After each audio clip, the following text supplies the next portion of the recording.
കർത്താവായ യേശുക്രിസ്തുവിന്റെ പരിശുദ്ധ നാമത്തിന് നന്ദിയോടെ സ്തോത്രം ചെയ്യുന്നു.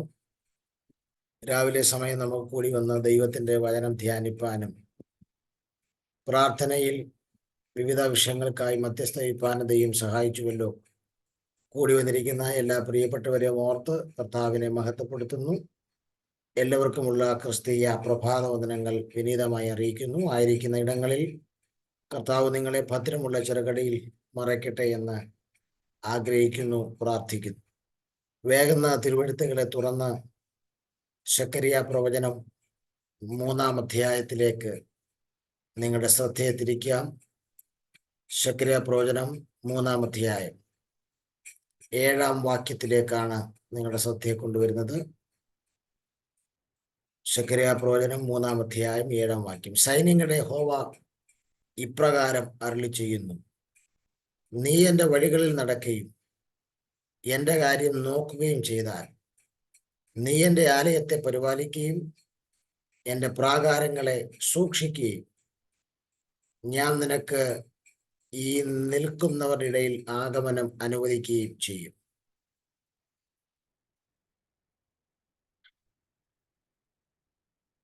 ഇന്ന് രാവിലെ സമയം സക്കറിയ പ്രവചനത്തിൽ നിന്ന് ഒരു ലഘു സന്ദേശം ഒന്ന് ചിന്തിപ്പാൻ കർത്താവിൽ ശരണപ്പെടുകയാണ്. നമുക്കറിയാം, ബാബേൽ പ്രവാസത്തിൽ നിന്ന് മടങ്ങി വന്ന ഇസ്രായേൽ മക്കളുടെ നടുവിൽ ശുശ്രൂഷിച്ച 3 ചെറിയ പ്രവാചകന്മാരെ കാണാൻ കഴിയുന്നുണ്ട്. അതിൽ ഒന്ന് ഹഗ്ഗായി പ്രവാചകൻ, ഒന്ന് സക്കറിയ പ്രവാചകൻ, ഒന്ന് മലാക്കി പ്രവാചകനാണ്. ഈ 3 പ്രവാചകന്മാരിൽ 3 പേരുടെയും പ്രവചന ശുശ്രൂഷകൾ ശ്രേഷ്ഠമാണ്. എന്നാൽ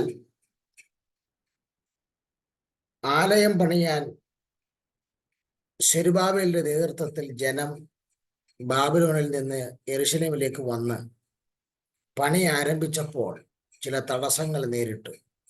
തദ്ദേശവാസികളായ ജാതികളും ശമര്യരുമൊക്കെ ദൈവാലയത്തിന്റെ പണിക്കെതിരെ നിന്നപ്പോൾ എന്ത് ചെയ്യണം, എങ്ങനെ മുന്നോട്ട് പോകുമെന്നറിയാതെ പകച്ചു നിൽക്കുന്ന സെരുബ്ബാബേൽ എന്ന ഗവർണറുടെ ഹൃദയത്തിൽ ധൈര്യം കൊടുക്കുവാൻ സൈന്യത്താലുമല്ല, ശക്തിയാലുമല്ല, യഹോവയുടെ ആത്മാവിനാൽ പണി നടക്കുമെന്നുള്ള ശ്രേഷ്ഠമേറിയ ആലോചനയുമായി ദൈവം പ്രവാസത്തിൽ നിന്ന് മടങ്ങി വന്ന ജനത്തെ ധൈര്യപ്പെടുത്തുവാൻ എഴുന്നേൽപ്പിച്ച കരുത്തനായ പ്രവാചകനാണ് ശക്കറിയ പ്രവാചകൻ. ശക്കറിയ പ്രവചനം 14 അധ്യായങ്ങളിൽ പ്രധാനപ്പെട്ട 5 ദൂതുകളാണ് കൈമാറിയിരിക്കുന്നത്. ഈ 5 ദൂതുകൾ വളരെ ശ്രദ്ധേയമായിട്ടുള്ള 5 ദൂതുകളാണ്. സ്തോത്രം. നമുക്ക് 1-ാം അധ്യായത്തിന്റെ 1 മുതൽ 6 വരെയുള്ള അധ്യായങ്ങൾ നിങ്ങൾ ശ്രദ്ധിച്ചാൽ അവിടെ 1-ാമത്തെ ദൂത് സെഖര്യാവ് കൈമാറുന്നതായി കാണാൻ. ആ ദൂതിനകത്ത് ഒരു കണ്ടന്റ് ഉണ്ട്. ആ കണ്ടന്റ് എന്ന് പറഞ്ഞാൽ ആത്മാർത്ഥമായി അനുദപിക്കുവാനുള്ള ആഹ്വാനമാണ് 1-ാമത്തെ ദൂത്, അല്ലെങ്കിൽ അനുതാപത്തിനു വേണ്ടിയുള്ള ആത്മാർത്ഥമായിട്ടുള്ള ഒരാഹ്വാനമാണ് 1-ാമത്തെ ദൂതിൽ കാണുന്നത്. സ്തോത്രം. 2-ാമത്തെ ദൂത് 7-ാം അധ്യായത്തിൽ ആരംഭിക്കുന്ന ദൂതാണ്. 7-ാം അധ്യായത്തിൽ ആരംഭിക്കുന്ന ദൂതാണ്. സ്തോത്രം. 3-ാമത്തെ ദൂത് 8-ാം അധ്യായത്തിൽ കാണാൻ കഴിയുന്നുണ്ട്. 4-ാമത്തെ ദൂത് 9 മുതൽ 11 വരെയുള്ള അധ്യായങ്ങളിൽ, 5-ാമത്തെ ദൂത് 12 മുതൽ 14 വരെ. ഇങ്ങനെ സെഖര്യാ പ്രവചനം 14 അധ്യായങ്ങളിൽ പ്രധാനപ്പെട്ട 5 ദൂതുകളാണ് സെഖര്യാവ് ജനത്തോട് കൈമാറുന്നത്. വേറെ വിവിധ വിഷയങ്ങൾ അവിടെ കൈകാര്യം ചെയ്യുന്നുണ്ട്. കൂടാതെ സെഖര്യാവിന് ഒറ്റ രാത്രിയിൽ 8 ദർശനങ്ങൾ ദൈവം കൊടുക്കുന്നതായി നമുക്ക് കാണാൻ കഴിയുന്നുണ്ട്. ഇതൊക്കെ ഒരു പഠന വിഷയമാണ് ഈ പുസ്തകം. സ്തോത്രം. നമ്മുടെ വിഷയം ഒരു പഠനമല്ലാത്തത് കൊണ്ട് അതിലേക്കൊന്നും ഞാൻ പോകുന്നില്ല. ഇവിടെ 3-ാം അധ്യായത്തിൽ ദൈവം അതിപ്രധാനപ്പെട്ട 4 കാര്യങ്ങൾ ഒരു വിശ്വാസി നിവർത്തിക്കേണ്ട, ഒരു ദൈവവൈതൽ തന്റെ ആത്മീക ജീവിതത്തിൽ നിവർത്തിക്കേണ്ട 4 കാര്യങ്ങൾ 3-ാം അധ്യായത്തിന്റെ 7-ാം വാക്യത്തിൽ രേഖപ്പെടുത്തിയിരിക്കുകയാണ്. ഞാനത് ഓടിച്ചു പറഞ്ഞിട്ട് പ്രാർത്ഥിക്കും. സ്തോത്രം. ഇവിടെ ഇത് നാം ഓരോരുത്തരും നിവർത്തിക്കേണ്ട ഈ 4 കാര്യങ്ങൾ ഇവിടെ പറയുന്നത് യഹോവയുടെ ദൂതനാണ് പറയുന്നത് യോശുവ എന്ന പുരോഹിതനോടാണ് പറയുന്നത്. വെറുതെ പറയുകയല്ല. ദൈവം യോശുവ എന്ന പുരോഹിതന് ഒരു ഫേവർ ചെയ്തു കൊടുത്തു, ഒരു അനുകൂലമായ ഒരു കാര്യം ചെയ്തു കൊടുത്തു. എന്താണ് ചെയ്തു കൊടുത്തതെന്ന് നമുക്ക് വളരെ വ്യക്തമായി മനസ്സിലാക്കാൻ കഴിയുന്നുണ്ട്. എന്താണ് ചെയ്തു കൊടുത്തത്? 3-ാം അധ്യായത്തിന്റെ 1-ാം വാക്യത്തിൽ, അനന്തരം അവർ എനിക്ക് മഹാപുരോഹിതനായ യോശുവ യഹോവയുടെ ദൂതന്റെ മുമ്പിൽ നിൽക്കുന്നതും സാത്താൻ അവനെ കുറ്റം ചുമത്തുവാൻ അവന്റെ വലതുഭാഗത്ത് നിൽക്കുന്നതും കാണിച്ചു. അപ്പോൾ അധ്യായം തുടങ്ങുന്നത് തന്നെ സാത്താൻ യോശുവ എന്ന മഹാപുരോഹിതനെ കുറ്റം ചുമത്തുന്നു എന്ന് പറഞ്ഞുകൊണ്ടാണ്. എന്ത് കാര്യത്തിലാണ് കുറ്റം ചുമത്തുന്നത്? സ്തോത്രം. കുറ്റം ചുമത്തുന്നത് യോശുവ മുഷിഞ്ഞ വസ്ത്രം ധരിച്ചുകൊണ്ട് നിൽക്കുന്നു എന്നുള്ള വിഷയമാണ്. സ്തോത്രം. 3-ാം വാക്യത്തിൽ അത് കാണുന്നുണ്ട്. അപ്പോൾ മുഷിഞ്ഞ വസ്ത്രത്തിനെതിരെ, വസ്ത്രത്തിലെ മുഷിച്ചിലിനെതിരെയാണ് സാത്താൻ അത് യോശുവയ്ക്കെതിരെ ആരോപണവുമായി അവനെ കുറ്റം ചുമത്തുവാൻ വേണ്ടി വന്നു നിൽക്കുന്നത്. ഇത് സെഖര്യാവ് ദർശനത്തിൽ കാണുകയാണ്. പക്ഷേ ഈ സാത്താൻ കുറ്റം ചുമത്തുവാൻ വേണ്ടി നിൽക്കുമ്പോൾ യഹോവയായ ദൈവം തന്റെ ദാസനെ കുറ്റം ചുമത്തുവാൻ വന്നു നിൽക്കുന്ന സാത്താനെ ഭത്സിക്കുന്നു എന്ന് അവിടെ രേഖപ്പെടുത്തുന്നുണ്ട്. 2 പ്രാവശ്യം ഭത്സിക്കുന്നു എന്ന് പറയുന്നു. അപ്പോൾ ഒരു കാര്യം വ്യക്തമാണ്. ഇന്നും പ്രാർത്ഥിക്കുന്ന ദൈവമക്കൾക്ക് നേരെ ആരോപണം പറയാൻ, കുറ്റം ചുമത്തുവാൻ, നിസാര കാര്യങ്ങൾ പറഞ്ഞുവരെ ദൈവസന്നിധിയിൽ കുറ്റം ആരോപിക്കുവാൻ ചെല്ലുന്നൊരു പൈശാചിക മണ്ഡലമുണ്ട്. മഹോദരവകാലത്തിന്റെ മധ്യത്തിൽ വെച്ചാണ് സാത്താനെ സ്വർഗത്തിൽ നിന്ന് വെട്ടി ഭൂമിയിലേക്ക് മിഖായേൽ ഇട്ടു. പിന്നെ അവനെ സ്വർഗത്തിൽ കണ്ടില്ല എന്ന് പറയുന്നത്. അതുവരെ അവന് സ്വർഗത്തിൽ ആക്സസ് ഉണ്ടായിരിക്കാമെന്നാണ് ഞാൻ ചിന്തിക്കുന്നത്. അപ്പോൾ പ്രതിപക്ഷമാണ് സാത്താൻ സ്വർഗത്തിൽ. പ്രാർത്ഥിക്കുന്ന ദൈവമക്കൾക്കെതിരെ നിരവധി ആരോപണവും കുറ്റവുമായി അവനവിടെ ചെല്ലും. എന്നാൽ കുറ്റവുമായി ചെല്ലുമ്പോൾ സ്തോത്രം, എന്താ സംഭവിക്കുന്നത്? യഹോവയായ ദൈവം ഈ കുറ്റം കേട്ടിട്ട് യോശുവായ്ക്ക് ശിക്ഷ കൊടുക്കുകയല്ല ചെയ്തത്. പകരം കുറ്റം പറഞ്ഞ, ആരോപണം പറഞ്ഞ, വസ്ത്രത്തിലെ മുഷിച്ചിലെന്ന നിസ്സാര കാര്യങ്ങൾ പറഞ്ഞ ആ പുരോഹിതനെ നേരെ ആരോപണം ചുമത്തിയ സാത്താനെ യഹോവ ഭത്സിക്കുകയാണ് ചെയ്തത്. ഇന്ന് രാവിലെ സമയം നീ അറിയുന്നില്ല, നിനക്ക് ചുറ്റും നടക്കുന്ന പല കാര്യങ്ങളും നീ അറിയുന്നില്ല. നിന്റെ വീട്ടിലൊരു കസേരയുണ്ട്, മേശയുണ്ട്, വീടുണ്ട്, അതിനെ കാണാത്ത പല മെറ്റീരിയൽസും ഉണ്ടെങ്കിൽ നിനക്ക് ചുറ്റും കാണാൻ പാടില്ലാത്ത ഒരു ലോകം നിനക്ക് ചുറ്റുമുണ്ട്, ഒരു സ്പിരിച്വൽ വേൾഡ്. അവിടെ നിന്നെ കുറ്റം ചുമത്താൻ നിൽക്കുന്ന പല സാത്താന്യ ശക്തികളുമുണ്ട്. എന്നാൽ ഇന്ന് രാവിലെ സമയം നിനക്ക് വേണ്ടി ഇടപെട്ട് ചിലതിനെ ഭത്സിക്കുന്ന ദൈവ സാന്നിധ്യം, നിനക്ക് വേണ്ടി ഇടപെട്ട് ചിലതിനെ ശാസിച്ച് അകറ്റിക്കളയുന്നൊരു ദൈവ സാന്നിധ്യം ഇന്ന് രാവിലെ ചലിക്കാൻ വേണ്ടി പോകുകയാണ്. സ്തോത്രം. നോക്കുക, ഇവിടെ എന്തുകൊണ്ടാണ് യഹോവയായ ദൈവം ഈ പുരോഹിതന് നേരെ വിരൽ ചൂണ്ടിയ സാത്താനെ ശാസിച്ചെന്ന് ചോദിച്ചാൽ, അവിടെ ഈ പുരോഹിതന്റെ ഒരു ക്വാളിറ്റി എഴുതിയിട്ടുണ്ട്. എന്താണ് ക്വാളിറ്റി എഴുതിയിരിക്കുന്നത്? 2-ാമത്തെ വാക്യത്തിന്റെ അവസാനത്തെ പോർഷനിൽ, ഇവൻ തീയിൽ നിന്ന് വലിച്ചെടുക്കപ്പെട്ട കൊള്ളിയല്ലോ എന്ന് കൽപ്പിച്ചു. നോക്കിക്കേ, ദൈവത്തിന് എന്ത് പ്രീഷ്യസ് ആണ് ഈ യോശുവ എന്ന മഹാപുരോഹിതൻ. അവരെ കുറിച്ചുള്ള സ്വർഗത്തിന്റെ സാക്ഷ്യം എന്താണ്? ഉണക്കക്കൊള്ളി എന്നല്ല പറഞ്ഞത്, ഉറക്കം തൂങ്ങിയെന്നുമല്ല പറഞ്ഞത്. അതൊക്കെ നമ്മളെ കുറിച്ച് മിക്കവാറും പറയാൻ സാധ്യതയുണ്ട്. പക്ഷേ യോശുവയെ കുറിച്ച് പറഞ്ഞിരിക്കുന്നത് ഇവൻ തീയിൽ നിന്ന് വലിച്ചെടുക്കപ്പെട്ട ഉണ്ടോ? അവൻ തീയിൽ നിന്ന് വലിച്ചെടുക്കപ്പെട്ട കൊള്ളിയാണ്. ഇപ്പൊ ദൈവത്തിനു വേണ്ടി തീപ്പന്തമായി നിൽക്കുന്ന, തീയിൽ നിന്ന് വലിച്ചെടുക്കപ്പെട്ട കൊള്ളിയായി നിൽക്കുന്ന നിനക്കെതിരെ ഏതൊക്കെ ആരോപണവുമായി ആരൊക്കെ വന്നാലും അതിനെ ഭത്സിച്ച് ദൂരത്തേക്ക് മാറ്റിക്കളയുന്ന ഒരു ദൈവം നിനക്ക് വേണ്ടി ജീവിക്കുന്നുണ്ട്. എനിക്കറിയാവുന്ന കർത്തൃദാസൻ രാത്രിയിൽ മണിക്കൂറുകൾ പ്രാർത്ഥിക്കുന്ന ഒരു ദൈവദാസനെ എനിക്കറിയാം. അദ്ദേഹം ശുശ്രൂഷയെ ശോഭിച്ചു നിൽക്കുന്ന സമയം അദ്ദേഹത്തിനെതിരെ പല രീതിയിലുള്ള ആരോപണങ്ങളും അദ്ദേഹത്തെ അപമാനിക്കുവാൻ പല രീതിയിലുള്ള എഴുത്തുകളും പലരും പത്രങ്ങൾ, സോഷ്യൽ മീഡിയാസിലൊക്കെ എഴുതി. പക്ഷേ അദ്ദേഹത്തിനെതിരെ പ്രധാനമായി എഴുതിയ ആൾ ഭൂമിയുടെ പരപ്പിൽ നിന്ന് മാറ്റപ്പെട്ടു, അത് മണ്ണിനടിയിൽ പോയി. അദ്ദേഹത്തിന്റെ കുടുംബത്തിലും പലരും മണ്ണിനടിയിൽ പോയി. പക്ഷേ ആ ദൈവദാസൻ ഇന്നും ശുശ്രൂഷയെ ശോഭിച്ചു നിൽക്കുകയാണ്. എന്താണ് അതിന്റെ അർത്ഥം?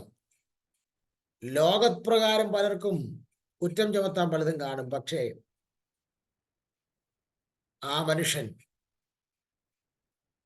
തീയിൽ നിന്ന് വലിച്ചെടുക്കപ്പെട്ട കൊള്ളിയാണ്. ഇന്ന് രാവിലെ നിങ്ങളെക്കുറിച്ച് അങ്ങനെ ഒരു സാക്ഷ്യം സ്വർഗം പറയുന്നുണ്ടോ? നിങ്ങളെക്കുറിച്ച് അങ്ങനെ ഒരു സാക്ഷ്യം ദൈവത്തിന് പറയാനുണ്ടെങ്കിൽ നിശ്ചയമായിട്ടും നിങ്ങൾക്ക് ചുറ്റും നിൽക്കുന്ന അദൃശ്യമായ സാത്താന്യ മണ്ഡലത്തെ നിങ്ങൾക്ക് വേണ്ടി ശാസിക്കാൻ യഹോവയുടെ കരം ഇന്ന് രാവിലെ ചലിക്കുമെന്നുള്ളതിൽ യാതൊരു തർക്കവുമില്ല. എന്ന് മാത്രമല്ല, ഇനിയൊരാരോപണം സാത്താൻ ഇതേ വിഷയത്തിൽ പറയാതിരിക്കാൻ ദൈവം എന്താണ് ചെയ്തത്? 4-ാം വാക്യത്തിൽ പറഞ്ഞു, ആ മുഷിഞ്ഞ വസ്ത്രം അവങ്കൽ നിന്ന് നീക്കിക്കളയുക. സ്തോത്രം. എന്നിട്ട് എന്ത് ചെയ്യണം? ഉത്സവ വസ്ത്രം അവനെ ധരിപ്പിക്കുക. ഈ മുഷിഞ്ഞ വസ്ത്രം എന്ന് പറയുന്നത് അകൃത്യത്തെ കാണിക്കുന്നതാണ്. അതുകൊണ്ടാണ് 4-ാം വാക്യത്തിൽ തന്നെ പറയുന്നുണ്ട്, പിന്നെ അവനോട് ഞാൻ നിന്റെ അകൃത്യം നിന്നിൽ നിന്ന് പോക്കിയിരിക്കുന്നു. അപ്പൊ നമ്മുടെ പാപത്തിനും അകൃത്യത്തിനും നേരെ ക്ലെയിം ചെയ്യുന്ന, വിരൽ ചൂണ്ടുന്ന സാത്താന്യ മണ്ഡലമുണ്ട്. എന്നാൽ നോക്കുക, ദൈവം ആ മുഷിഞ്ഞ വസ്ത്രം നീക്കിക്കളഞ്ഞിട്ട് ഉത്സവ വസ്ത്രം ധരിപ്പിക്കുമ്പോൾ ദൈവം പറയുന്നു, ഞാൻ നിന്റെ അകൃത്യത്തെ നീക്കിക്കളയുകയാണ്. സ്തോത്രം. എന്നിട്ട് അവന്റെ തലയിൽ ഒരു വെടിപ്പുള്ളൊരു മുടി വെച്ച് പിടിപ്പിക്കുന്നു. സ്തോത്രം. അപ്പൊ ഒരു കാര്യം വ്യക്തമാണ്, ഇനി നിനക്കെതിരെ ആരോപണം പറയാൻ കഴിയാതെ, ദൂഷണം പറയാൻ കഴിയാതെ, നിന്റെ അകൃത്യത്തെ, മുഷിഞ്ഞ വസ്ത്രത്തെ മാറ്റി ദൈവം നിന്നെ ഉത്സവ വസ്ത്രം ധരിപ്പിക്കുകയാണ്. സ്തോത്രം. നോക്കുക, വളരെ മനോഹരമായിട്ടുള്ള ചില കാര്യങ്ങൾ ദൈവത്തിന്റെ ഫേവർ മഹാപുരോഹിതനായ യോശുവയുടെ മേൽ ചെയ്തു കൊടുത്തു. ഇതാണ് ദൈവം ചെയ്തു കൊടുത്ത ഫേവർ. സാത്താന്റെ ആരോപണങ്ങളിൽ അവനെ വിട്ടുകൊടുക്കാതെ, സാത്താനെ ഭത്സിച്ച് അവന്റെ മുഷിഞ്ഞ വസ്ത്രം മാറ്റി ഉത്സവ വസ്ത്രം ധരിപ്പിക്കുന്നതിന് ഫേവർ ദൈവം ചെയ്തു കൊടുത്തു. ചെയ്തു കൊടുത്തിട്ട് ഈ യോശുവയോട് യോശുവ നിവർത്തിക്കേണ്ട 4 കാര്യങ്ങൾ ദൈവാത്മാവ് പറയുകയാണ്. എന്താണ് നിവർത്തിക്കേണ്ട 4 കാര്യം? ഒന്നാമത്തെ കാര്യം 7-ാം വാക്യത്തിൽ പറയുന്നു, നീ എൻ്റെ വഴികളിൽ നടക്കുകയും. അപ്പോൾ ദൈവം പറയുന്നു, ഞാൻ നിന്നെ സാത്താന്റെ ആരോപണങ്ങളിൽ നിന്ന് വിടുവിച്ചതും മുഷിഞ്ഞ വസ്ത്രം നീക്കി ഉത്സവ വസ്ത്രം ധരിപ്പിച്ചതും എന്തിനാണ്? നീ എൻ്റെ വഴികളിൽ നടക്കണം. നീ എൻ്റെ വഴികളിൽ നടക്കണം. ഇന്ന് രാവിലെ നിങ്ങളുടെ ചുവടുകൾ ദൈവത്തിന്റെ വഴികളിലാണോ എന്ന് പുനഃപരിശോധിക്കുക. ഹോശയ്യ പ്രവചനത്തിൽ എഫ്രൈമിനെ കുറിച്ച് പറയുന്നുണ്ട്. എഫ്രൈമിന് മാനുഷിക കൽപ്പന അനുസരിച്ച് നടക്കുവാൻ ഇഷ്ടം തോന്നിയത് കൊണ്ട് അവൻ വ്യവഹാരത്തിൽ തോറ്റവനായി. നീ എവിടെങ്കിലും തോറ്റു പോകുന്നെങ്കിൽ അർത്ഥം നീ നടക്കുന്നത് മാനുഷിക കൽപ്പന പ്രകാരമാണ്. ദൈവത്തിന്റെ വഴികളിൽ, ദൈവത്തിന്റെ ആലോചനകളിൽ, ദൈവത്തിന്റെ കൽപ്പനകൾ നടക്കുന്ന ഒരു മനുഷ്യൻ തോറ്റ ചരിത്രമില്ലെങ്കിൽ ഇന്ന് രാവിലെ ദൈവം നിന്നിൽ നിന്ന് പ്രതീക്ഷിക്കുന്നത് നീ നിവർത്തിച്ചു കൊടുക്കേണ്ട കാര്യം നീ അവന്റെ വഴികളിൽ നടക്കണമെന്നുള്ളതാണ്. ഈ സന്ദേശം കേൾക്കുമ്പം ഇതൊക്കെ എത്ര കേട്ടതാണെന്നല്ല, പിന്നെ പകരം ജീവിതത്തിന്റെ എവിടെയെങ്കിലും എൻ്റെ തീരുമാനം, എൻ്റെ നടപ്പ്, എൻ്റെ മൂവ്മെന്റ്സിൽ എവിടെയെങ്കിലും ദൈവത്തിന്റെ വഴിയിൽ നിന്ന് മാറിയിട്ടുണ്ടോ എന്ന് പുനഃപരിശോധിക്കാൻ ദൈവാത്മാവ് ഓർപ്പിക്കുകയാണ്. സ്തോത്രം. 17-ാം സങ്കീർത്തനം അതിന്റെ 5-ാമത്തെ വാക്യത്തിൽ ദാവീദ് അതിമനോഹരമായി പറയുന്നു. ഉറപ്പോടെ ദാവീദ് പറയുകയാണ്, എൻ്റെ നടപ്പ് നിന്റെ ചുവടുകളിൽ തന്നെ ആയിരുന്നു. അതുകൊണ്ട് എനിക്ക് കിട്ടിയ ഗുണം എന്താണെന്നറിയാമോ? എൻ്റെ കാൽ വഴുതിയതുമില്ല. കണ്ടോ? സ്തോത്രം. ലോകപ്രകാരം പലരുടെയും കാല് വഴുതി, പലരും വലിയ കുഴികൾ വീണ് പുറത്തു വരാൻ കഴിയാതെ കിടക്കുമ്പോൾ, ഇന്ന് രാവിലെ സമയം നിന്റെ കാൽ വഴുതാത്തതിന്റെ കാര്യം വഴുവഴുപ്പില്ലാഞ്ഞിട്ടല്ല. പിന്നെ എന്താ കാര്യം? നിന്റെ കാലിന് വലവിരിക്കാൻ ശത്രുവില്ലാഞ്ഞിട്ടുമല്ല. പിന്നെ നിന്റെ നടപ്പ് അവന്റെ ചുവടുകളിലായിരുന്നത് കൊണ്ടാണ് നിന്റെ കാൽ വഴുതാതെ നീ ഇന്നും ബലത്തോടിരിക്കുന്നതെങ്കിൽ, ഇന്ന് രാവിലെ ദൈവത്തിന്റെ ആത്മാവ് വളരെ ശക്തമായി ഇടപെടുന്നു. ദൈവത്തിന്റെ കയ്യിൽ നിന്ന് ഫേവർ നിനക്ക് ലഭിച്ചിട്ടുണ്ടെങ്കിൽ, ദൈവത്തിന്റെ കയ്യിൽ നിന്ന് ഉയർച്ച പ്രാപിച്ചിട്ടുണ്ടെങ്കിൽ, ഇന്ന് രാവിലെ ദൈവം നിന്നെക്കുറിച്ച് ആഗ്രഹിക്കുന്നു. നീ നിവർത്തിച്ചു കൊടുക്കേണ്ട ഒന്നാമത്തെ കാര്യം, നീ അവന്റെ വഴികളിൽ നടക്കണം എന്നുള്ളതാണ്. രണ്ടാമത്തെ കാര്യം 3-ാം അധ്യായത്തിന്റെ 7-ാം വാക്യത്തിൽ തന്നെ എഴുതിയിട്ടുണ്ട്. എന്താ എഴുതിയിരിക്കുന്നത്? എന്റെ കാര്യം നോക്കുകയും ചെയ്താൽ. ഒരു വിശ്വാസി നിവർത്തിച്ചു കൊടുക്കേണ്ട, ദൈവം അവനിൽ നിന്ന് ആഗ്രഹിക്കുന്ന രണ്ടാമത്തെ കാര്യം, നീ ദൈവത്തിന്റെ കാര്യം നോക്കണം എന്നുള്ളതാണ്. സ്തോത്രം. ദൈവം നമ്മെ പാപത്തിൽ നിന്ന് രക്ഷിച്ചതിന്റെ ഉദ്ദേശം തന്നെ ഇതാണ്. ദൈവത്തിന്റെ കാര്യം നോക്കണം. നമുക്കിന്ന് സമയമില്ല. നമ്മുടെ കാര്യം കഴിഞ്ഞിട്ട് ദൈവത്തിന്റെ കാര്യം നോക്കാൻ വരെ സമയമുണ്ടോ? ഇന്ന് സ്വന്തം കാര്യം ചിന്താബാദ് എന്നല്ലേ? 24 മണിക്കൂർ ദൈവം തരുമ്പോൾ നിങ്ങൾക്ക് ഏറ്റവും കൂടുതൽ സമയം ചെലവഴിക്കുന്നത് ദൈവിക കാര്യം നോക്കാനോ അതോ നിങ്ങളുടെ കാര്യം നോക്കാനോ? ചില ആളുകൾ ചിന്തിക്കും, ഭാഷന്റെ അവയെ വന്ന് ഞങ്ങൾക്ക് ഒരു കുത്തെങ്കിലും തരുമെന്ന്. അത് ഇപ്പൊ എന്റെ കുറ്റമല്ല. വചനം കേൾക്കുമ്പോൾ കുത്തുകൊണ്ട് രക്ഷപ്പെട്ടെന്നാണ് അർത്ഥം. നോക്കിക്കേ, വേദപുസ്തകം പറയുന്നു, എന്റെ പ്രവൃത്തി ഉദാസീനതയോടെ ചെയ്തവൻ ശപിക്കപ്പെട്ടവൻ. ഉറങ്ങി തൂങ്ങി മയങ്ങി ദൈവിക വിഷയത്തിൽ ഇടപെടരുത്. ഒരു പ്രാർത്ഥനയ്ക്ക് കയറാനോ പ്രാർത്ഥനയ്ക്ക് വിളിച്ചാലോ സമയമില്ല. അതേസമയം നാട് മൊത്തം കറങ്ങി കിടന്ന് എന്ത് പരിപാടിക്കും നമ്മൾ പോകും. ദൈവിക കാര്യങ്ങളിൽ സമയം കാണുന്നില്ല. കർത്താവ് പറയുന്നു, ഞാൻ നിന്നെ വിളിച്ചത് എന്തിനാണെന്നറിയാമോ? എന്റെ കാര്യം നോക്കാൻ വേണ്ടിയാണ് വിളിച്ചത്. ഫിലിപ്പി ലേഖനത്തിലേക്ക് വരുമ്പോൾ 2-ാം അധ്യായത്തിന്റെ 21-ാം വാക്യത്തിൽ പൗലോസിന്റെ ഒരു സ്റ്റേറ്റ്മെന്റ് നമുക്ക് നോക്കാം. ഫിലിപ്പി ലേഖനം 2-ാം അധ്യായത്തിന്റെ 21-ാമത്തെ വാക്യത്തിൽ പൗലോസ് പറയുകയാണ്, യേശുക്രിസ്തുവിന്റെ കാര്യമല്ല, സ്വന്തം കാര്യമത്ര എല്ലാവരും നോക്കുന്നത്. ഓ, എന്തൊരു പദമായല്ലേ! കൃത്യമായ വാക്യമാണ്. പൗലോസ് വളരെ വേദനയോടെ പറയുകയാണ്. എന്താ വേദനയോടെ പറയുന്നത്? എല്ലാവരും യേശുക്രിസ്തുവിന്റെ കാര്യമല്ല നോക്കുന്നത്, സ്വന്തം കാര്യമാണ് നോക്കുന്നത്. നമ്മെ ദൈവം വിളിച്ചത് അവന്റെ കാര്യം നോക്കാനാണ്. നമ്മേക്കാൾ യോഗ്യന്മാരും കരുത്തന്മാരും ശുശ്രൂഷയുള്ളവരും ഒക്കെ ഉണ്ടായിട്ടും ദൈവം പലരെ നീക്കി നിർത്തി ഭോഷന്മാരായി നമ്മെ വിളിച്ചോ വേർതിരിച്ചത് അവന്റെ കാര്യം നോക്കാനാണ്. ഇന്ന് രാവിലെ സമയം വെറുതെ ഒന്നും നോക്കണ്ട. അവൻ ആർക്കും കടക്കാരനല്ല. നീ അവന്റെ കാര്യം നോക്കിയിട്ടുണ്ടെങ്കിൽ നിന്റെ കാര്യം നോക്കാൻ അവൻ ശക്തനായ ദൈവമാണ്. മുൻപേ അവന്റെ രാജ്യവും നീതിയും നീ അന്വേഷിച്ചിട്ടുണ്ടെങ്കിൽ തിന്മാനും ഉടുക്കാനും കുടിക്കാനുമുള്ള കാര്യത്തിനകത്ത് നിനക്ക് വേണ്ടി ചെയ്തു തരാൻ അവൻ ശക്തനായ ദൈവമാണെങ്കിൽ ഇന്ന് രാവിലെ അവൻ ആർക്കും കടക്കാരനല്ല. ആകയാൽ തിരിച്ചറിയുക പ്രിയരെ, ദൈവിക കാര്യം നോക്കാൻ വിളിക്കപ്പെട്ടവർ ദൈവിക വിഷയത്തിൽ പ്രയോറിറ്റി കൊടുക്കണം. ഇന്ന് രാവിലെ ആത്മാവ് നിങ്ങൾക്കെതിരെ വിരൽ ചൂണ്ടുന്നു. ദൈവം ആ വിഷയത്തിന് മറുപടി തന്നില്ല, ഈ വിഷയത്തിന് മറുപടി തന്നില്ല, ഉത്തരം ഉപവസിച്ചിട്ട് കിട്ടിയില്ല എന്ന് പരാതി പറയുന്ന നീ സ്വയം പരിശോധിക്ക്.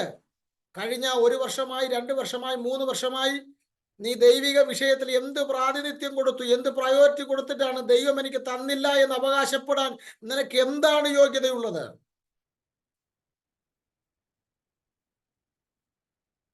സ്തോത്രം. ദൈവം ഇന്നലകളിൽ ചെയ്തു തന്നതിന്റെ ഉപകാരമായിട്ടെങ്കിലും ദൈവസന്നിധിയിൽ അവന്റെ കാര്യം നോക്കുന്നുണ്ടോ? മടങ്ങി വരട്ടെ. ഒന്ന്, അവന്റെ വഴികളിൽ നടക്കണം എന്നുള്ളതാണ് ഒരു വിശ്വാസി നിവർത്തിക്കേണ്ട കാര്യം. യോശുവയോട് യഹോവയുടെ ദൂതൻ ശക്തമായി പറയുകയാണ്, ദൈവം നിന്നെ സാത്താന്റെ ആരോപണത്തിൽ നിന്ന് വിടുവിച്ചത്, ദൈവം നിന്നെ മുഷിഞ്ഞ വസ്ത്രം മാറ്റി ഉത്സവ വസ്ത്രം ധരിപ്പിച്ചത് എന്തിനാണെന്നറിയാമോ? ഒന്ന്, നീ അവന്റെ വഴികളിൽ നടക്കണം. 2, നീ അവന്റെ കാര്യങ്ങൾ നോക്കണം. 3-ാമത്തെ കാര്യം, നീ എൻ്റെ ആലയത്തെ പരിപാലിക്കണം.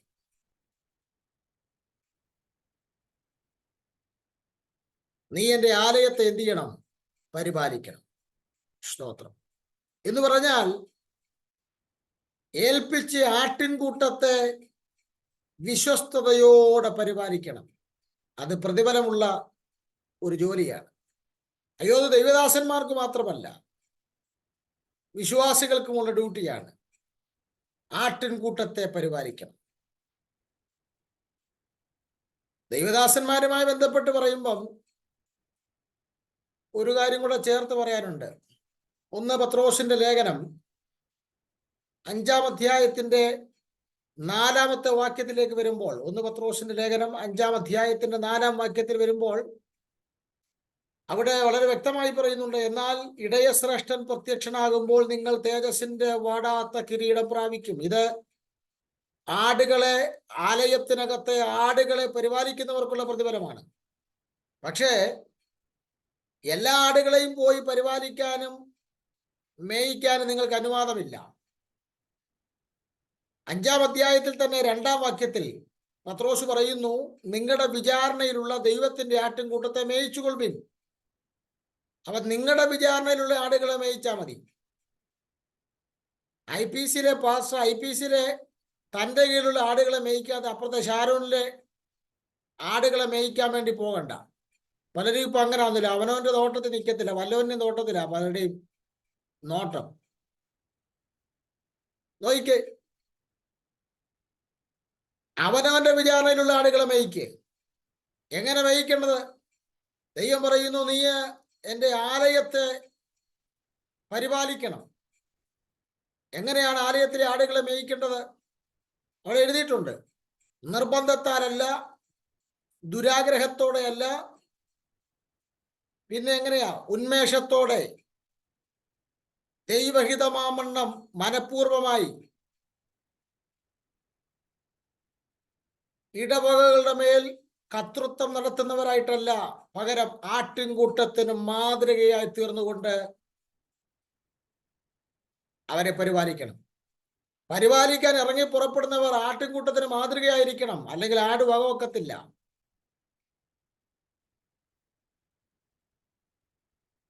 സ്തോത്രം. എല്ലാ വിശ്വാസികളും അവരുടെ ആലയത്തിലെ സഹവിശ്വാസികൾക്ക് മാതൃകയായിരിക്കണം. അവരൊരു കുറവിലേക്ക് പോയാൽ അവരെ മടക്കിക്കൊണ്ടുവരാനുള്ള പ്രാപ്തി നിങ്ങൾക്കുണ്ടാകണം. ദൈവാത്മാവ് നിങ്ങളെ കുറിച്ച് ആഗ്രഹിക്കുന്നു, നിങ്ങൾ അവന്റെ ആലയത്തിന്റെ കാര്യങ്ങളിൽ ഗൗരവത്വമുള്ളവരായിരിക്കണം. നിങ്ങൾ ദൈവത്തിന്റെ ആലയത്തിന്റെ കാര്യങ്ങൾക്കകത്ത് അതിനെ പരിപാലിക്കുന്നവരാകണം. ദാവീദ് പറഞ്ഞു, എൻ്റെ ആലയത്തെ കുറിച്ചുള്ള എരിവെന്നെ തിന്നുകളഞ്ഞു. എത്ര പേർക്ക് നിങ്ങളുടെ പ്രാദേശിക സഭയെക്കുറിച്ച് എരിവുണ്ട്? നിങ്ങളുടെ സഭയ്ക്കകത്ത് ആത്മികതയ്ക്ക് മൂലച്യുതി വരുമ്പോൾ, ആലയത്തിനകത്ത് പാടില്ലാത്ത പലതും കാണുമ്പോൾ നിങ്ങളുടെ ഉള്ളം കത്തുന്നുണ്ടോ? രാത്രിയിൽ നെടുമ്പാട് വീണതിനു വേണ്ടി കരയുന്നുണ്ടോ? എത്ര പേർക്ക് ആലയത്തെക്കുറിച്ചുള്ള എരിവ് അവരെ തിന്നുകളയുന്നുണ്ട്? ഇന്ന് രാവിലെ ദൈവാത്മാവ് പറയുന്നു, സ്നേഹിത, കർത്താവ് നിന്നിൽ നിന്ന് പ്രതീക്ഷിക്കുന്നത്, നീ നിവർത്തിക്കേണ്ടത്, നീ അവന്റെ ആലയത്തെ പരിപാലിക്കണം. ആലയത്തിനൊരു മനോഹരിത്വമുണ്ട്. ദാവീദൊക്കെ അതുകൊണ്ടാണ് പഴയ നിയമത്തിൽ ആഗ്രഹിച്ചത്, നിന്റെ ആലയത്തിന്റെ മനോഹരിത്വം എനിക്ക് കാണണം, നിന്റെ ആലയത്തിന്റെ വാതിൽ കാവൽക്കാരനായിരിക്കുന്നത് ഞാൻ ഏറെ ഇഷ്ടപ്പെടുന്നു. ഇനിയിപ്പോ ആലയത്തിലൊരു പ്രോഗ്രാം വെച്ചാൽ ആരുമില്ല.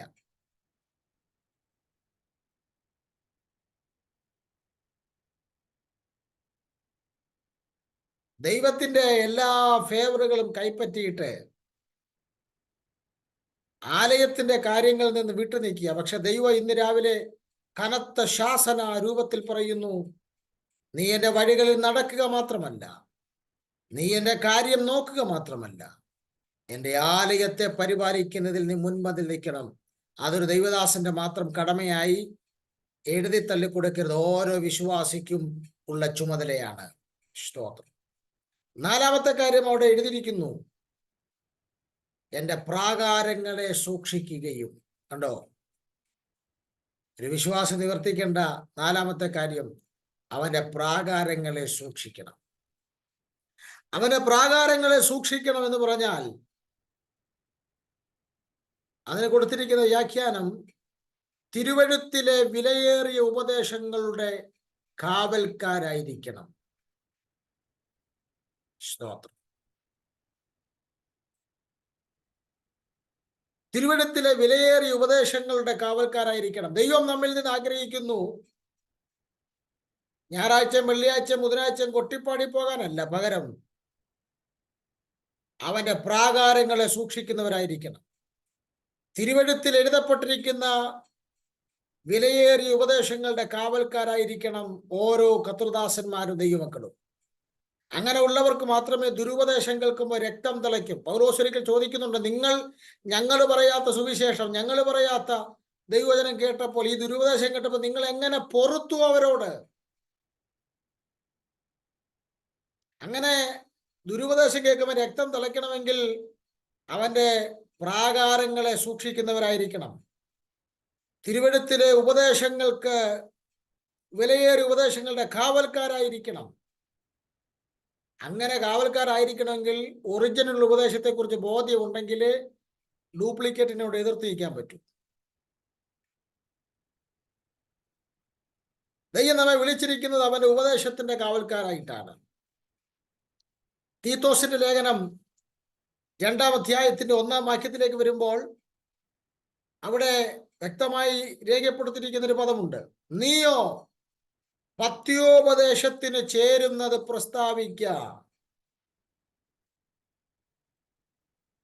എനിക്ക് വളരെ വ്യക്തമായിട്ടറിയാം, ഒരു ദൈവദാസനെ സ്ഥലം മാറ്റിയതിന്റെ പുറകിൽ ഒരു വിശ്വാസി പറഞ്ഞ റീസൺ, ഞങ്ങളുടെ പാസ്റ്റർ എല്ലാം ഞായറാഴ്ച ഉപദേശമല്ല, വേറെ ഒന്നുമില്ലെന്ന്. പിന്നെ ഇടയന്റെ ചുമതല എന്തുവാ? ആടുകൾ കൃത്യമായിട്ട് ട്രാക്ക് തെറ്റാതെ പോകാനുള്ള പത്യോപദേശം പറഞ്ഞു കൊടുക്കേണ്ടതാണ് ഇടയന്റെ ചുമതല. ജനം ഇന്ന് പ്രതീക്ഷിക്കുന്നത് നിന്നെ വാലല്ല തലയാക്കുമെന്നുള്ള പ്രഭാഷണങ്ങളാണ്.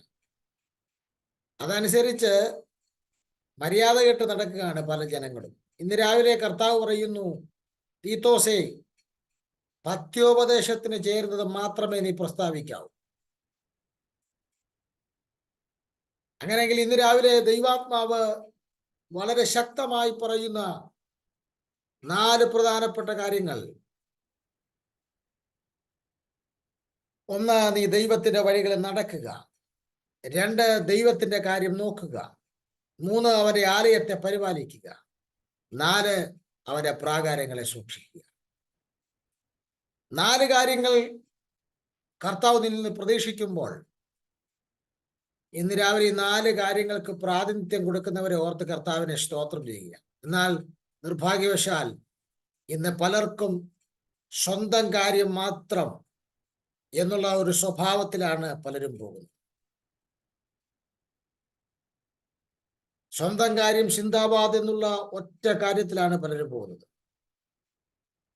അങ്ങനെ പോകുന്ന ഒരു കൂട്ടം ജനത്തെക്കുറിച്ച് ഹഗ്ഗായി പ്രവചനം 1-ാം അധ്യായത്തിന്റെ 4 മുതൽ 9 വരെയുള്ള വാക്യങ്ങളിൽ പറയുന്നുണ്ട്. സ്വന്തം കാര്യം മാത്രം പോയൊരു കൂട്ടം. അവർക്ക് ദൈവിക വിഷയമൊന്നും വിഷയമല്ല, സ്വന്തം കാര്യം മാത്രം. അങ്ങനെ ഉള്ളവർക്ക് നേരെയുള്ള ദൈവത്തിന്റെ താക്കീതൂടെ പറഞ്ഞിട്ട് അവസാനിപ്പിക്കാം. ഹഗ്ഗായി പ്രവചനം 1-ാം അധ്യായം 4 മുതൽ 9 വരെയുള്ള വാക്യങ്ങളിൽ, ഈ ആലയം ശൂന്യമായിരിക്കെ നിങ്ങൾ തട്ടിട്ട വീടുകളിൽ പാർക്കുവാൻ കാലമായോ? ആലയം പണിയാൻ വേണ്ടി ബാബിലോണിൽ നിന്ന് വന്ന ജനം ആലയത്തിന്റെ പണി വഴിക്ക് വെച്ച് മുടങ്ങിയപ്പോൾ പിന്നെ അവർ ആലയം പണിയെ ഉപേക്ഷിച്ചിട്ട് അവരുടെ വീടുകൾ പണിയാൻ അവരുടെ പാർപ്പിടങ്ങളുടെ പുറകെ പോയപ്പോൾ ദൈവം പറയുന്നു, ആലയം ശൂന്യമായി കിടക്കുമ്പോൾ നിങ്ങൾ തട്ടിട്ട വീടുകളിൽ പാർക്കുവാൻ കാലമായോ? എന്താ കാര്യം? ആലയം ദൈവത്തിന്റെ അല്ലേ, വീട് ഞങ്ങളുടെ അല്ലേ?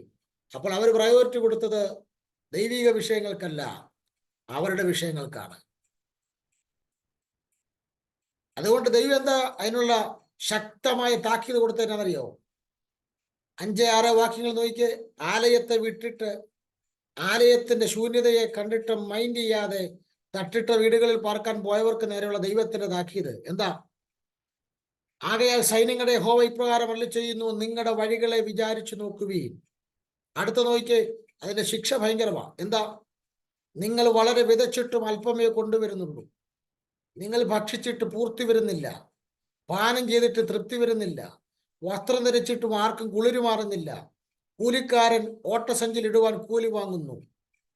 സൈന്യങ്ങളുടെ യഹോവ ഇപ്രകാരം അരുളി ചെയ്യുന്നു, നിങ്ങളുടെ വഴികളെ വിചാരിച്ചു നോക്കുവിൻ. എന്തുകൊണ്ടാണ് നിങ്ങൾക്ക് വിതച്ചിട്ട് അല്പം മാത്രമേ കിട്ടുന്നുള്ളൂ? എന്തുകൊണ്ടാണ് നിങ്ങൾ ഭക്ഷിച്ചിട്ട് നിങ്ങൾക്ക് പൂർത്തി വരാത്തത്? എന്തുകൊണ്ടാണ് നിങ്ങൾ പാനം ചെയ്തിട്ട് തൃപ്തി വരാത്തത്? എന്തുകൊണ്ടാണ് വസ്ത്രം ധരിച്ചിട്ട് കുളിര് മാറാത്തത്?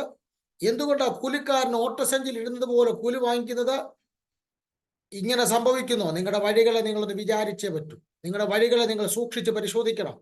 എന്നിട്ട് ദൈവം പറയുകയാണ്, സ്തോത്രം, നിങ്ങൾ എൻ്റെ ആലയത്തെ നിങ്ങൾ വേണ്ട രീതിയിൽ നിങ്ങൾ പരിഗണിക്കാതെ ആലയത്തിന്റെ ശൂന്യതയെ മറന്ന് നിങ്ങൾ നിങ്ങളുടെ വീടുകൾക്ക് പ്രാതിനിധ്യം കൊടുക്കുമ്പോൾ, വളരെ വ്യക്തമായി പറയുന്നു, 10-11 വാക്യങ്ങളിൽ അതിന്റെ ശിക്ഷ പറയുന്നു. അത് നിമിത്തം, ഏത് നിമിത്തം? 9-ാം വാക്യത്തിൽ പറയുന്നുണ്ട്, എൻ്റെ ആലയം ശൂന്യമായി കിടക്കുകയും നിങ്ങൾ ഓരോരുത്തരും താതാന്റെ വീട്ടിലേക്ക് ഓടുകയും ചെയ്യുന്ന നിമിത്തം ആകാശം മഞ്ഞ് നിങ്ങൾക്ക് തരികയില്ല, ഭൂമി അനുഭവം തരികയില്ല.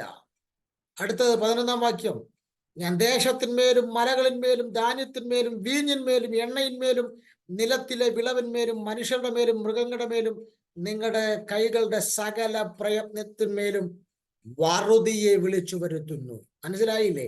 ദൈവം 4 ഭാഗത്തുനിന്ന് നിന്റെ വഴി അടയ്ക്കുമെന്ന്. ഇന്ന് രാവിലെ പരിശുദ്ധാത്മാവ് പറയുന്നു, നമ്മെ ദൈവം രക്ഷിച്ചത്, വിളിച്ചത് സ്വന്തം കാര്യം നോക്കാനല്ല, ആലയത്തിന്റെ ശൂന്യത കണ്ടിട്ട് കരയാതെ തട്ടിട്ട വീടുകളുടെ പുറകെ പോയാൽ ദൈവം നമ്മുടെ എല്ലാ മേഖലകളിലും വറുതി വിളിച്ചു വരുത്തും. ആകയാൽ നമുക്ക് ഇന്ന് രാവിലെ തീരുമാനമെടുക്കാം, അവന്റെ വഴികളിൽ നടക്കും, അവന്റെ കാര്യം നോക്കും, ആലയത്തെ പരിപാലിക്കും, പ്രാകാരങ്ങളെ സൂക്ഷിക്കും. എത്ര പേർക്ക് തീരുമാനത്തോടെ ഇന്ന് രാവിലെ പിരിയാം? കണ്ണുകൾ അടയ്ക്കാം, തലകൾ വണക്കാം, പ്രാർത്ഥിക്കാം. സ്തോത്രം. പ്രിയ പിതാവേ, നസറേനായ യേശുവിൻ നാമത്തിൽ ജനത്തിനായി പ്രാർത്ഥിക്കും. ഈ വചനം അവരുടെ ഉള്ളത്തിൽ ആഴമായി പതിക്കട്ടെ. വചനത്തിന്റെ ശ്രേഷ്ഠത അവരുടെ ഹൃദയത്തെ ഭരിക്കേണ്ടതിനായി പ്രാർത്ഥിക്കുന്നു. ഈ വചനം വീണ്ടും കേൾക്കുവാനും ധ്യാനിപ്പാനും കൃപ പകരണം. ഞങ്ങളെ ഒരുമിച്ച് അനുഗ്രഹിക്കും. പ്രാർത്ഥന കേട്ടതിന് സ്തോത്രം, യേശുവിൻ നാമത്തിൽ തന്നെ. കർത്താവ് പ്രാർത്ഥനയും യാചനയും കേട്ടതിനായി സ്തോത്രം ചെയ്യാം. സ്തോത്രം, സ്തോത്രം, സ്തോത്രം, സ്തോത്രം. പിതൃപുത്ര പരിശുദ്ധാത്മാകാം ത്രിയേക ദൈവത്തിന്റെ കൃപയും സമാധാനങ്ങളും ആശീർവാദങ്ങളും പ്രാർത്ഥിച്ച വിഷയങ്ങളോടും കേട്ട വചനത്തോടും പിരിയുന്ന നാം ഓരോരുത്തരോടും ദൂരത്തും ചാരത്തുമുള്ള സകല സമശിഷ്ടങ്ങളോടും കർത്താവായ യേശുക്രിസ്തുവിന്റെ 2ാമത്തെ മേഘപ്രത്യക്ഷത വരെ ഉണ്ടായിരിക്കുമാറാകട്ടെ. ആമേൻ. യേശുക്രിസ്തു മുഖാന്തരം ജയം നൽകിയ പിതാവിനെ ശക്തിയോടെ സ്തുതിക്കാം. ഹല്ലേലൂയ, ഹല്ലേലൂയ, ഹല്ലേലൂയ. ആമേൻ. കർത്താവായ യേശുവേ, വേഗം വരണമേ. എല്ലാവർക്കും വന്ദനം, നന്ദി. നാളെ രാവിലെ വീണ്ടും കാണാം. God bless you and thank you all.